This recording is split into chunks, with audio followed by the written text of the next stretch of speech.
The Sanskrit language, whatever be its antiquity, is of a wonderful structure, more perfect than the Greek, more copious than the Latin, and more exquisitely refined than either, yet bearing to both of them a stronger affinity, both in the roots of verbs and the forms of grammar, than could possibly have been produced by accident. So strong indeed that no philologer could examine them all three without believing them to have sprung from some common source, which perhaps no longer exists. There is a similar reason, though not quite so forcible, for supposing that both the Gothic and the Celtic, though blended with a very different idiom, had the same origin with the Sanskrit, and the Old Persian might be added to the same family. William Jones. Welcome to this week's episode of Warfare, Advancement, and Revisionism. My name is Preston Floyd, and as always, I am your host. I'd like to thank everyone for joining me this week. I appreciate the support. If you're a newcomer, welcome in. Hope you'll go back and listen to our backlog of episodes, and I strongly do recommend you listening to last week's episode, especially because I've had to change up some plans. But for our returning listeners, thank you guys. As always, again, your support means the world. Now, just going to go ahead and start off by reminding everyone that there will be no new episode next week. I'll be traveling for Labor Day here in the U.S., so apologies for that, but I just won't be back in time to record regularly, and during the week I'm going to be too busy to record, an episode.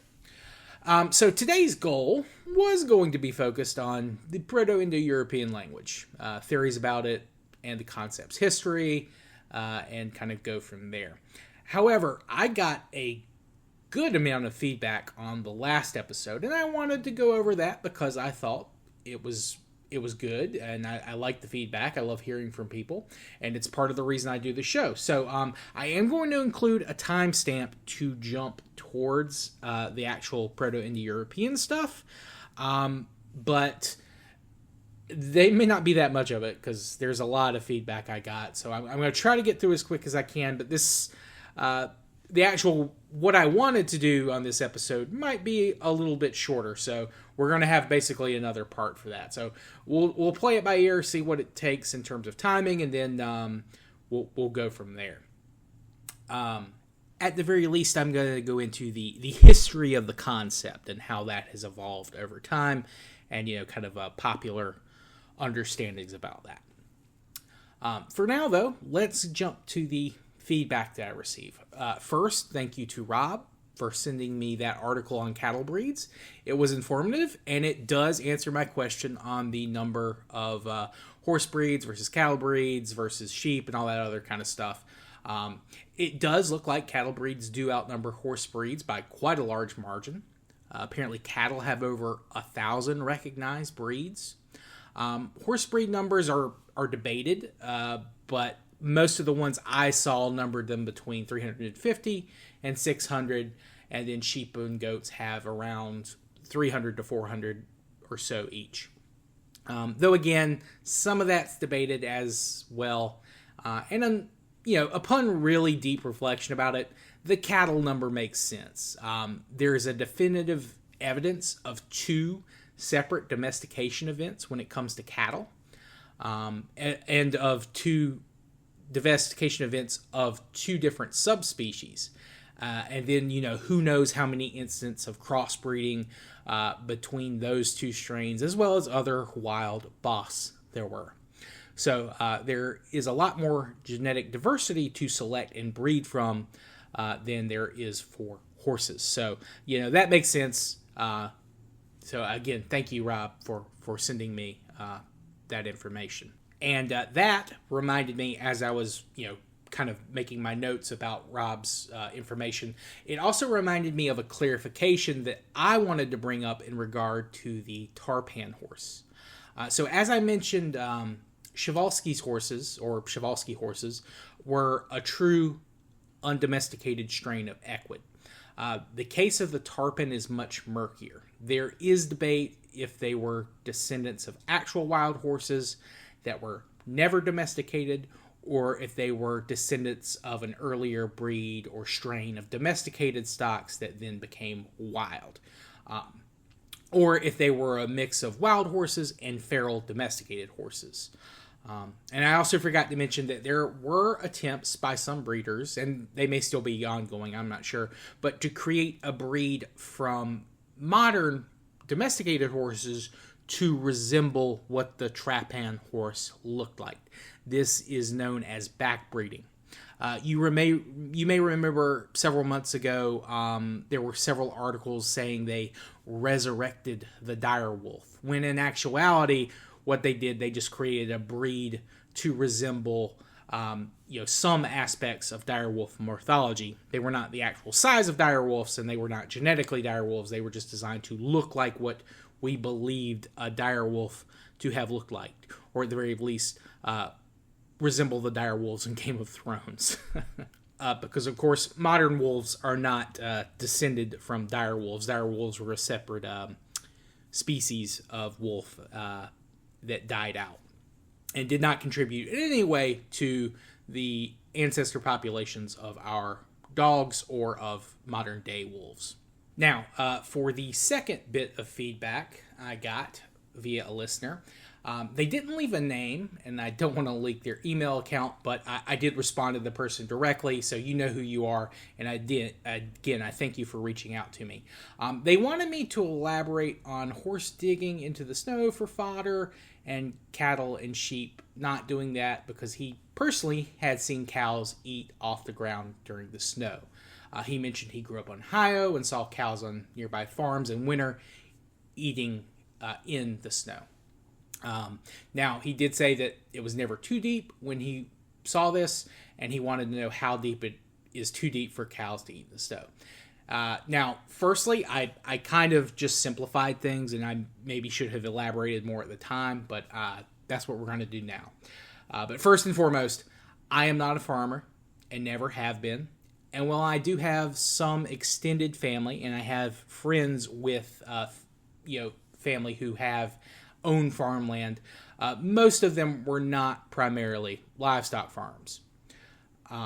Plus, where we live, you don't really have to worry about snow. So I have to learn from what I've read and heard people talk about. Firstly, I should have, again, phrased myself better and been a little clearer. Cattle and sheep and goats can dig with their hooves, but they are not as skilled at it as horses. And in snow, most cattle breeds prefer to use their snouts or horns to dig. Now, how viable is this grazing for a ruminant? Which, for those that don't know, a ruminant is a animal with 4 stomachs, or that's how it's popularly understood. But they're not really 4 stomachs. It's one big stomach with 4 separate chambers, and that includes cows, sheep, goats. Horses are not ruminants. They just have the one chambered stomach. Well, firstly, how much snow is on the ground? Obviously, a dusting won't cause problems. But what if you were to get up to a 1/4 inch or more?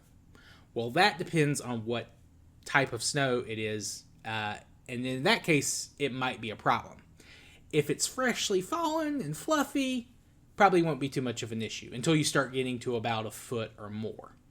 But if it's been crushed and compacted, and then you get heavier, wetter snow fall on top of that, and you have ice form, then you might start experiencing issues with as little as 1 inch or 2 of snow.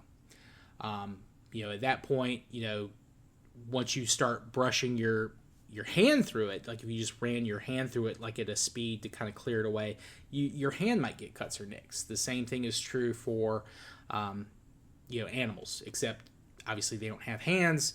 They're going to cut up their faces, and in some cases even their legs.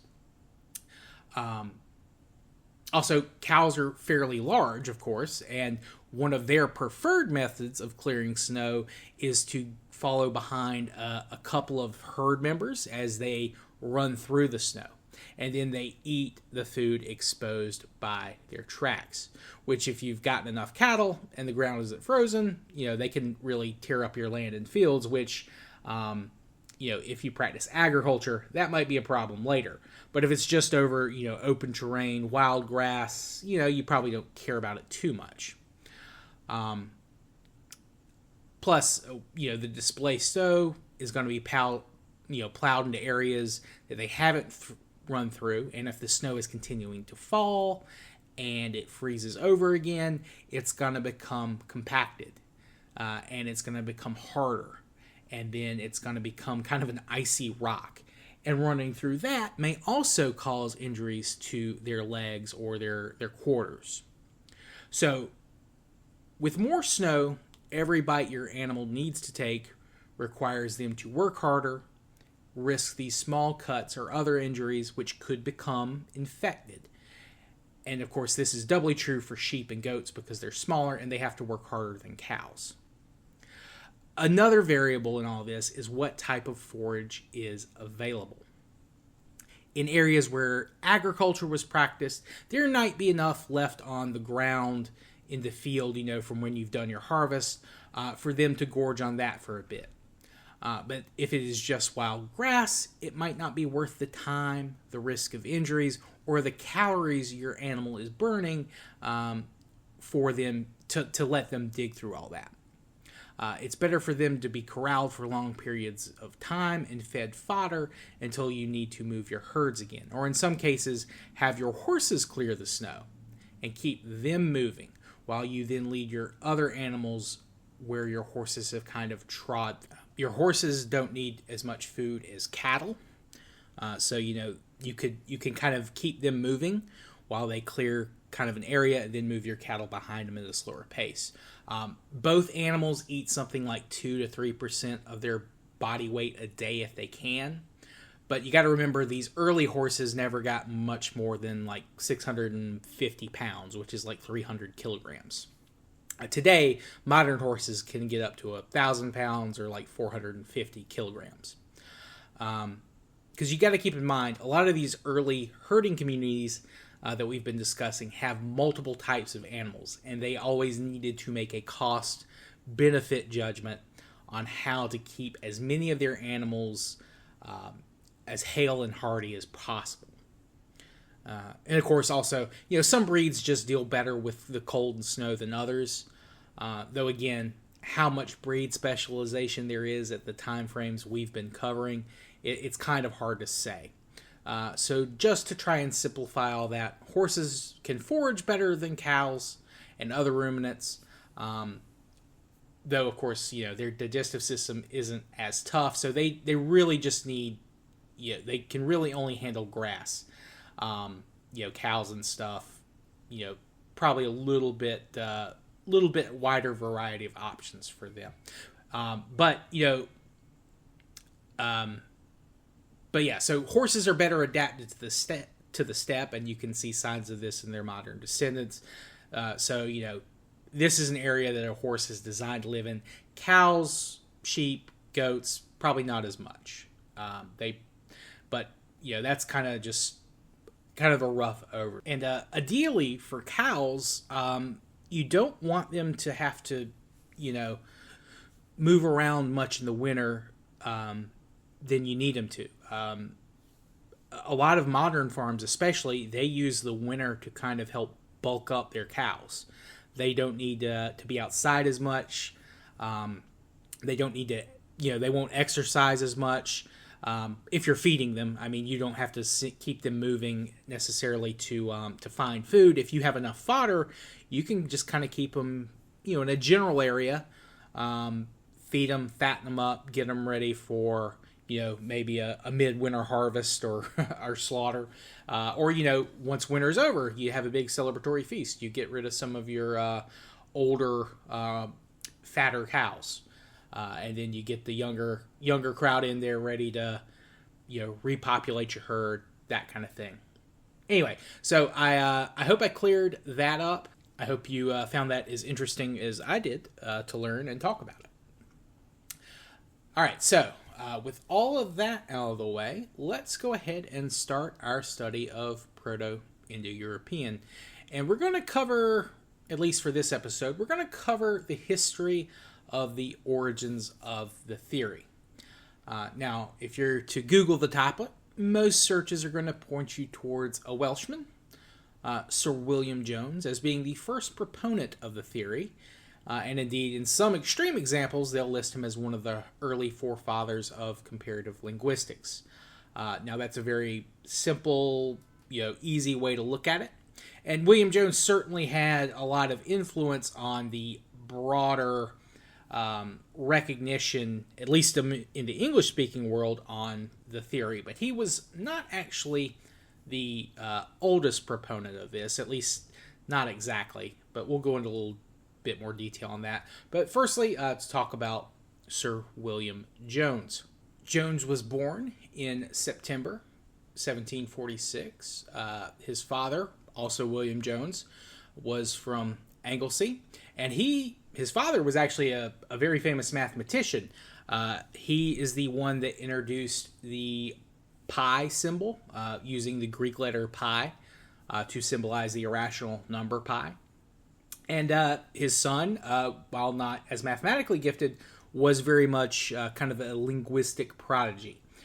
In addition to English and Welsh, he knew Greek, Latin, Persian, Arabic, Hebrew, and he even learned a little bit about Chinese characters.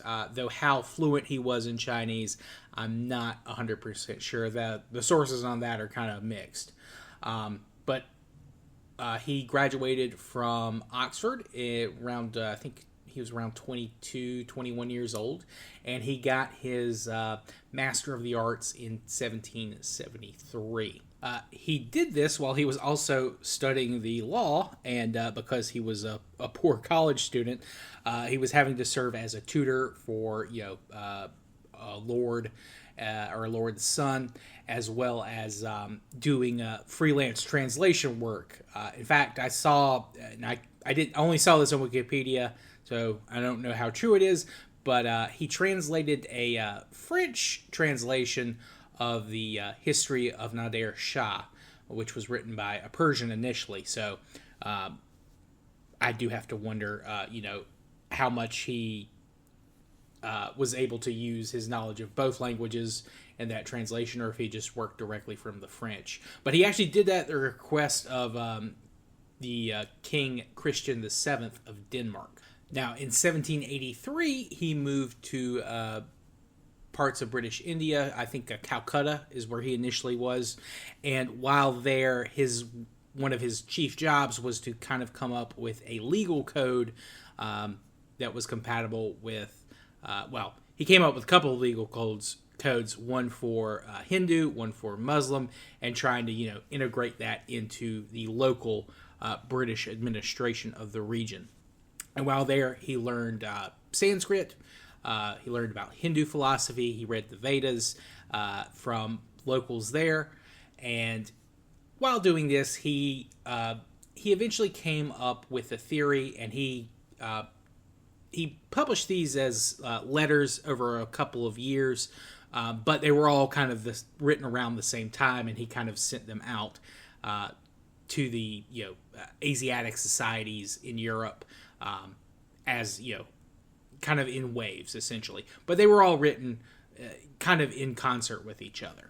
His theory was published in, I think it's the third anniversary discourse. So he wrote it in 1786, his third anniversary of being stationed in Calcutta. And in that, he kind of proposed a proto-language that combined Sanskrit, Iranian, Greek, Latin, Germanic, and Celtic. Now, those are the ones that most Indo-European scholars would agree he got right. However, he also included others that were, that should have been in, or he included ones that should not have been there, and also kept some languages out that should have been in his theory. He specifically includes Egyptian, Japanese, and Chinese, interestingly enough, and he did not include the Hindustani and Slavic languages. So, kind of haphazard. He's also one of the big, originating points of the Aryan invasion theory of India, which we're going to go into that a lot later. But by and large, his specific theory has pretty much been disproven, both linguistically and when it comes to the Aryan invasion theory historically. Now, one of the reasons Jones is so widely known, or at least recognized by a lot of people that are not linguists, kind of as the originator of this theory, is that he was very good at explaining himself, at least again to the English-speaking world. And his works were very influential. They inspired a lot of the Romantic poets of the day to kind of couch their work in kind of these Orientalist themes and terminology. But he's not the first person to see a link between these languages. And he's not the father of linguistics. I mean, if you want to go back far enough, at least when it comes to the Indo-European languages, you have people who've been writing far earlier than him that have noted the similarities between these various subfamilies of Indo-European languages. You have another Welshman, Giraldus Cambrensis, or as he's otherwise known, Gerald of Wells. He wrote in 1194 about connections between Welsh and Irish, and Welsh and the Germanic languages, and Welsh and Latin. Dante, the famous poet Dante, he wrote in 1305. He recognized their Romance languages as all being descended from Latin, but he also noted similarities between Germanic languages and these Romance languages. There's plenty of others, but those are just the two that I know off the top of my head, and that I remember from reading a paper about this. And he was not the first to notice the similarities between Sanskrit, Greek, and Latin. That had been noticed as soon as Europeans were coming in contact with India directly. Thomas Stevens in the 1480s noticed it.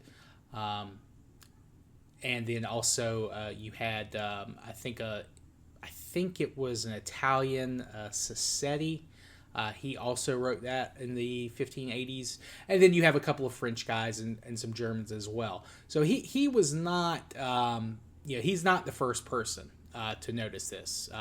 There were quite a few scholars ahead of Jones that had noted that relationship. And Jones was a man of his time. He's trying to relate what he had noticed with his own understanding of the world, with biblical history, and he's trying to tie all these threads together. And of course he made mistakes, because he's coming from some false assumptions or some popular European Orientalist assumptions that were just wrong. But that being said, I don't want to tear the guy down too much. Again, he was very influential in making the theory popular in again, at the very least, the English-speaking world, but in other parts of Europe as well. And that quote I read, that one gets taken out of context a lot. He wasn't trying to make this grand statement about how great Sanskrit was. He's just talking about in terms of how it's different from Greek and Latin. And I'd recommend reading the whole thing. You can find it online. And if you're interested in learning more about some of his forebears in that, and some of the other more recent attempts of people trying to show he wasn't really that important to comparative linguistics, there's a very good article I read. Well, it's not an article; it's an actual paper. It's by Lyle Campbell from the University of Canterbury in New Zealand. It's called "Why Sir William Jones Got It All Wrong," or Jones's Role in How to Establish Language Families. His is more of a takedown on how Jones came up with his theory, and that's not how Jones's methodology is not how modern linguists determine language and all that other kind of stuff. But he is a very important, again, in the English-speaking world, of making the theory more widely recognized in the popular imagination, which in some cases, there are problems with that, but it's also, if it's not in the popular imagination, no one outside of academics is really going to care about it, in my opinion. So I don't want to tear William Jones down too much. He's a Welshman. Good, my countryman. Shouts out to anyone that recognizes the Shakespeare reference there. Let me know what play that's from if you know it. But as time goes on, other scholars, they are all, again, they're working not just from Jones's work, but other authors as well as their own. And of course, as more of India opens up to Europeans and other parts of the world opens up to Europeans, over the 18th and 19th and into the early 20th century, you do get linguistics established as a discipline, and then you get comparative linguistics, and people work on the theory of Proto-Indo European, which is again the concept that the languages of Europe, the languages of India, and the areas in between at one point had a common ancestor. And that's kind of how the theory at least first starts. You have the linguistics reconstruction. You say, okay, which language do we have a record of being spoken? However it is, what words meant what do they mean today? How did they come into, and when did they come into use in these various languages? And that's something, that has gone back and forth for a long time. Then in the kind of the mid 20th to today, you begin to have archaeological evidence. You say, okay, what are these? What are we finding? Where are we finding these? The written evidence for this? Where can we see, changes over time in written language? What's the oldest writing we can find, like physically find, not just read about, but actually put our hands on. Obviously, there's a limit to how far back the written language goes, so there are problems. But then you also find other archaeological things that might hint at the popular theory that the Indo-European languages were carried in these waves of migrations and invasions. We'll talk about that in detail probably in the next episode. And then as you get into the late 20th, early 21st century, you now have genetic data to go on. And you can kind of see, well, is there evidence of these, migrations happening in terms of population? Are there people from one area to another? If so, when did this happen? And DNA has been very important in tweaking a lot of the assumptions that people have had, or in some cases, completely deleting assumptions, or in other cases, adding more nuance, or, allowing more accurate models to be presented. So that is kind of, you have the theory develop in waves. Originally, it's just linguistics reconstruction. Then you have linguistics mixed with archaeological evidence. And now you have all three. You have linguistic, archaeological, and genetic.